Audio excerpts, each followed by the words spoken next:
Ambati silks Kanchipuram sari store now in Vijayawada. Exclusive పట్టు saris, సల్వాస్ and lehengas.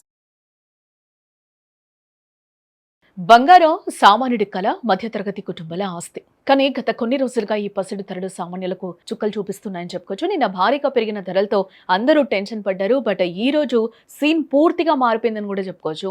గంటల వ్యవధిలోనే ధరలు ఒక్కసారిగా కుప్పకూలాయి. ముఖ్యంగా దక్షిణాది నగరాల్లో పసిడి ధరలు గణనీయంగా తగ్గాయి. హైదరాబాద్ లో ఈ రోజు ధరల పరిస్థితి చూస్తే 10 గ్రాముల 24 క్యారెట్స్ గోల్డ్ రేట్ 1,56,170 వద్ద కొనసాగుతుంది. నిన్న ఇది 1,56,490 రూపాయల వద్ద ఉండగా ఒక్కరోజే 320 రూపాయలు తగ్గింది. ఇక ఆభరణాల తయారీకి వాడే 22 క్యారెట్స్ గోల్డ్ రేట్ చూస్తే 1,43,150 రూపాయలకి చేరింది. అంటే దీనిపై కూడా 300 రూపాయల మేర తగ్గుదల కనిపించిందని చెప్పుకోవచ్చు. అన్ని నగరాల కంటే తమిళనాడు రాజధాని చెన్నైలో బంగారం ధరలు భారీగా దిగివచ్చాయి. నిన్న 1,58,180 వద్ద ఉన్న 24 క్యారెట్స్ గోల్డ్ ఈ రోజు ఏకంగా 870 రూపాయలు తగ్గి 1,57,310 రూపాయల వద్ద ట్రేడ్ అవుతుంది. విజయవాడ, విశాఖపట్నంలో కూడా హైదరాబాద్ తరహాలోనే ధరలు తగ్గుముఖం పట్టాయని కూడా మనం చెప్పుకోవచ్చు.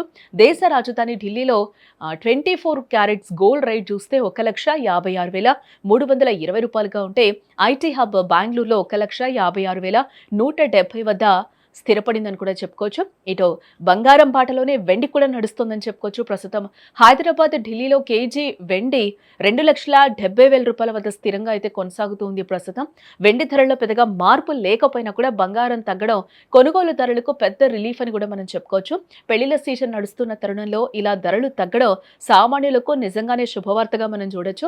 అయితే మార్కెట్ ఒడిదుడుకుల దృష్ట్యా ఈ ధరలు ఎప్పుడు పెరుగుతాయో ఎప్పుడు తగ్గుతాయో చెప్పలేం. కాబట్టి కొనుగోలు చేయాలనుకునే వారు వెంటనే ప్లాన్ చేసుకుంటే మంచిదని కూడా విశ్లేషకులు చెప్తూ ఉన్నారు.